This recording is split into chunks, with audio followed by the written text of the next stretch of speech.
Hello everyone. Today we are going to look at one of the most fundamental concepts in the Spring framework, the Spring Bean.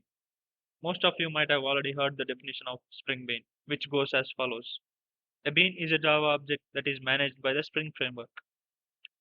Now the intention of this video is to stress the fact that the Spring Bean is indeed just another Java object.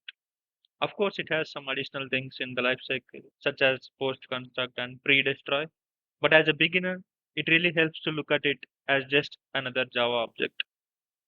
Beans are an integral part of the Spring framework, which enables it to implement the dependency injection pattern or the inversion of control, thereby supporting loose coupling. Now let's start by thinking of how a simple dependency relationship between two classes would be implemented without using Spring. Now let's say we have a class called the user service, which is dependent on another class called the email service. Now in order for us to create an object of type user service, we must have a object of type email service. Now this is how you would go about it. You would first create an email service using the new keyword, and then you would create an user service by passing in the email service object that you had just created. Now let's see how we do it using the Spring framework. You would either provide an XML configuration, or you would either provide annotations for the Spring framework to work with, or you can also do it using the Java configs by using the @configuration and @bean annotations. Now these XML configs or the annotations or the Java configs are just metadata that helps Spring to understand how you want your beans to be configured. You see, Spring is essentially doing the same thing.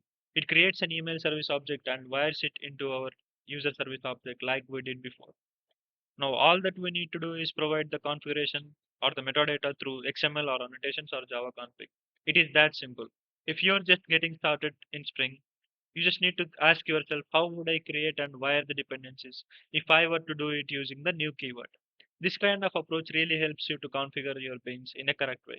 I would have felt really nice if somebody had shown me this kind of image when I started my Spring journey. You see, all the ways that you're seeing in the picture are equivalent. They're just creating objects and wiring in wherever they are necessary. Essentially, what I'm trying to say is that if you just provide the metadata for Spring framework, it would create the objects for you, and you don't have to worry about creating the objects for yourself, which is called the inversion of control or the dependency injection. It's as simple as that.